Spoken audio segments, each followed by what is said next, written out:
సచిన్ రాజ్ అత్యాధునిక world class physiotherapy treatment తో అన్ని రకాల నొప్పులకు శాశ్వత పరిష్కారం. Welcome to Suman TV. Credit cards మనం ప్రీవియస్ చాలా వీడియోస్ చేశాము క్రెడిట్ కార్డ్స్ గురించి, మల్టిపుల్ క్రెడిట్ కార్డ్స్ గురించి. మరి ఈ కార్డ్స్ అనేవి ఎంత చక్కగా షాపింగ్ చేయడానికి కానీ వినియోగిస్తామో, ఎంత మంచి ప్రయోజనాలు ఉన్నాయో, వీటిని వాడే విషయంలో కూడా అంతే సెక్యూర్గా దాన్ని వాడడం కూడా జరగాలి. మరి వీటికి సంబంధించి కో బ్రాండెడ్ క్రెడిట్ కార్డ్స్ అనేవి కూడా చాలానే మనకి వినిపిస్తున్నాయి కదా. అసలు ఈ కో బ్రాండెడ్ క్రెడిట్ కార్డ్స్ అంటే ఏంటి, అసలు వీటి వల్ల యూజెస్ ఏంటి, వీటికి సంబంధించినటువంటి విధి విధానాలు ఎలా ఉంటాయి, ఎవరెవరు యూజ్ చేస్తారు, ఎవరు యూజ్ చేయకూడదు, కొన్ని ఎగ్జాంపుల్స్ కూడా చూద్దాము. మరి మనతో పాటు ఉన్నారు బ్యాంకింగ్ రంగ నిపుణులు నందూరి రవికుమార్ గారు. మరి సార్ని అడిగి మరిన్ని విషయాలు తెలుసుకుందాం. నమస్తే సార్. నమస్తే నవీన, బాగున్నావా? Fine sir. Sir, co branded credit cards అసలు అవంటే ఏంటి సార్, అవి ఎవరెవరికి వర్తిస్తాయి, అవి కొన్ని ఎగ్జాంపుల్స్తో మా వ్యూవర్స్ కోసం. ఇప్పుడు కో బ్రాండెడ్ పేరులోనే ఉంది కదా. కో బ్రాండెడ్ అంటే ఒక బ్యాంక్ అనేది ఒక బ్రాండ్. సపోజ్ యాక్సిస్ బ్యాంక్ ఉంది, axis bank, state bank, ICICI bank, HDFC bank, ఇవన్నీ కూడా బ్రాండ్స్. 4 బ్యాంకులు లీడింగ్ బ్యాంక్స్ మనం చెప్పుకున్నాం.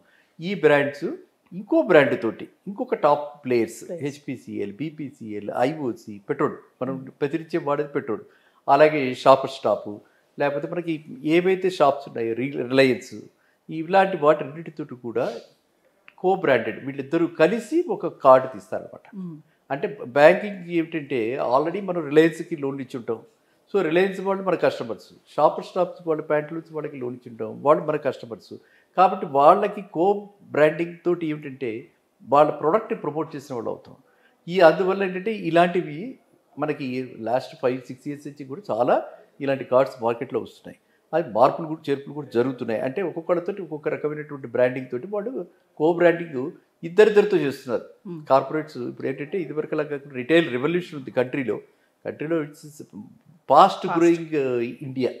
వి షుడ్ బి వెరీ హ్యాపీ అలాంటి కంట్రీలో. కాబట్టి రెండు సంస్థలతోటి ఒక కార్పొరేట్ అలాంటి కార్డ్స్ ఇస్తున్నాడు.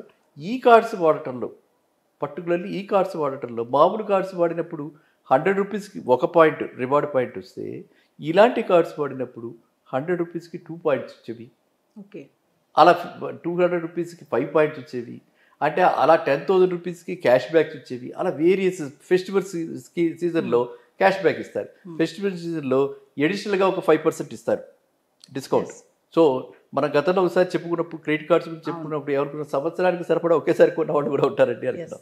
సో అలా యూటిలైజేషన్కి ప్లాన్ చేసుకుంటే ఈ కో బ్రాండెడ్ కార్డ్స్ ఎక్కువ సేవింగ్స్ ఇవ్వడానికి అవకాశం ఉంది. ఓకే, మామూలు కార్డ్స్ కంటే ఎక్కువ సేవింగ్స్ ఇవ్వడానికి అవకాశం ఉంది. సపోజ్ మనకి ఎస్బీఐ ప్లాటినం కార్డు ఉంది, దానిలో సేవింగ్స్ 500 రూపీస్ అవుతాయి అనుకుంటే, ఈ కార్డుకి వెళ్తే మనకి మినిమం 750 రూపీస్ అవ్వే అవకాశం. అంటే 50% మోర్ సేవింగ్స్. కార్డు వాడుతూ కార్డుకి ఇదివరకట్లాగా మిగతా కార్డ్స్ లాగా వీటికి కూడా maximum 50 days credit period, free credit period, no interest will be charged, free credit period ఉంటూ ఆ సేవింగ్ ఇంట్రెస్ట్ సేవింగ్ అలాగే ఉంటూ రివార్డ్ పాయింట్స్ ఎక్కువ ఎర్న్ చేసేందుకు వీలైనటువంటివి సౌలభ్యమైనటువంటివి co branded cards. Okay, clarity ఉంది కదా. సో ఆ ఒరిజినల్ కార్డుకి ఏవైతే బెనిఫిట్స్ ఉన్నాయో ఆ బెనిఫిట్స్ అన్నీ దీనికి కూడా ఉంటాయి. ఏవి మనం చెప్పుకున్న ఇన్సూరెన్స్ బెనిఫిట్ కానీ, మనం చెప్పుకున్నటువంటివి కార్డుకి ఎడిషనల్గా ఇన్సెంటివ్స్ వచ్చేవి కానీ, ఇవన్నీ దీనికి కూడా ఉంటాయి. కానీ ఈ కార్డ్స్ వాడేటప్పుడు ఒకటి మాత్రం అందరూ గుర్తుంచుకోవాలి, కార్డు వెనకాతల సివివి అని ఉంటుంది. మీరు ఇప్పుడే కార్డు వాడినప్పుడు, పర్టికులర్లీ ఇంటర్నెట్లో కార్డు వాడినప్పుడు మనం ఈ సివివి ఇచ్చేసామంటే కొంచెం రిస్క్లో పడతాం అనమాట. అది సివివి అన్నది nothing but we are giving key to utilize your card. Particular international కార్డ్స్లో మనకి ఇంటర్నేషనల్ ట్రాన్సాక్షన్స్లో మనకి ఏంటంటే అలర్ట్ కూడా రాదు.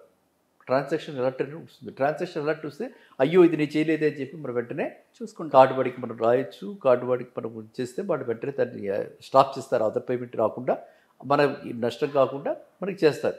కానీ అలా కాకుండా మన ఇంటర్నేషనల్ ట్రాన్సాక్షన్స్ అది కూడా రాదు. ఓటీపీ రాదు, ఆథరైజేషన్ రాదు, అలర్ట్ రాదు. సో కంప్లీట్గా మనము అంధకారంలో ఉండిపోతాం. డెబిట్ వచ్చేసింది మంత్ ఎండ్ తర్వాత అది చూసుకుని స్టేట్మెంట్ చూసుకుని మనకు లబోదిబో అంటాం.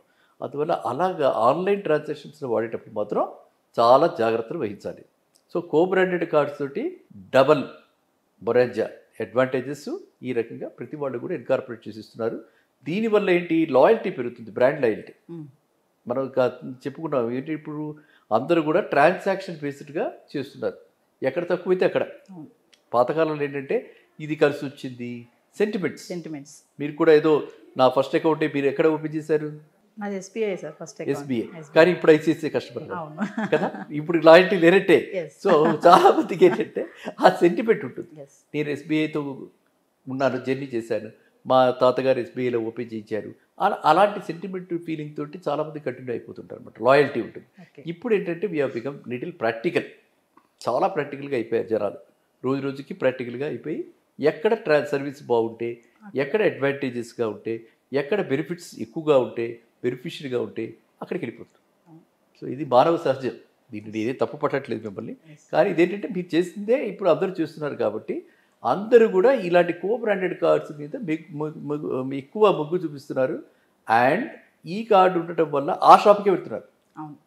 దాని ఏం చెప్పాను, ఐఓసి, ఐఓసి, పీపీసీఎల్, హెచ్పిసిఎల్ అన్నీ ఒక మ్యాక్సిమం 1 or 2 furlongs డిస్టెన్స్లో ఉంటాయి.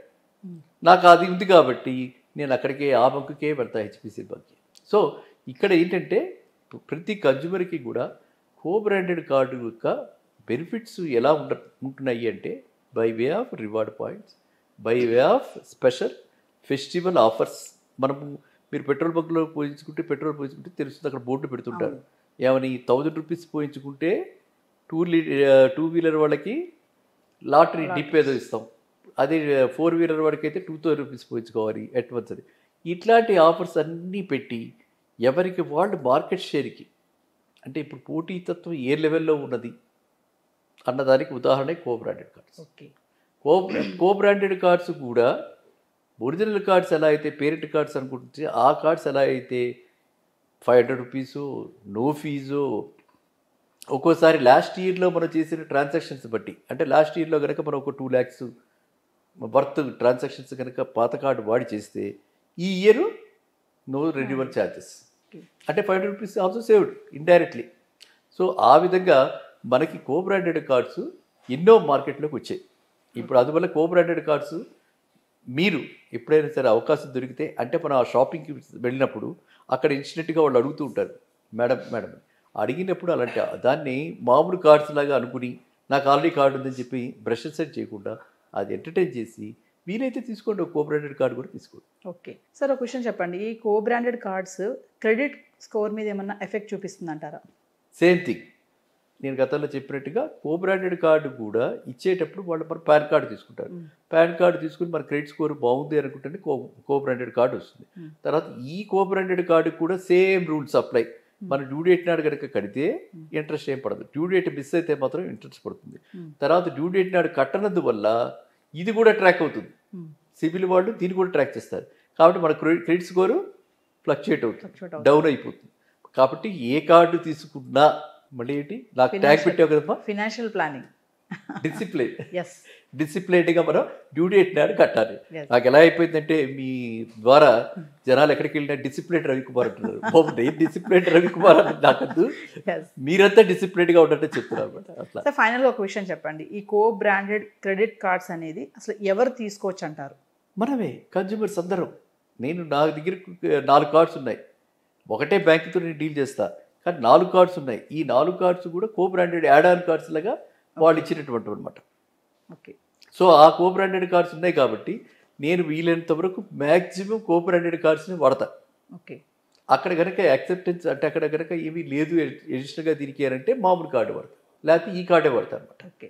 సో అందువల్ల ఏంటంటే మనం ఎక్కడ ఏది వాడుకోవాలి అన్నది కూడా మనం కొంచెం నాలెడ్జ్ పెంచుకుంటే మనకి gains by way of savings. ఏం savings? Reward point savings, interest. మన ఇంట్రెస్ట్ ఎలాగో అన్నిటికీ ఉంటుంది, రివార్డ్ పాయింట్ సేవింగ్స్ ఎక్కువ ఉంటుంది. రివార్డ్ పాయింట్సే కాకుండా ఇలాంటి ఆఫర్స్ ఉంటాయి. సో అవి రెండు మనసులో పెట్టుకుని మనం ఈ కార్డు వాడాలి. సో ఓవరాల్గా ఈ కార్డ్స్ ఏదైనా మల్టిపుల్ క్రెడిట్ కార్డ్స్ అయినా కో బ్రాండెడ్ అయినా ఫైనల్గా చూసుకుంటే ఫినాన్షియల్ డిసిప్లైన్గా వెళ్తే ఏ కార్డ్ అయినా వాడచ్చు. దాన్ని ఎలా వాడుతున్నారు, దాన్ని ఎలా పేమెంట్స్ కూడా అలాగే జాగ్రత్తగా చేసుకుంటే ఇట్స్ ఆల్ క్లియర్ అంటున్నారు. నమస్తే సార్, థ్యాంక్ యూ.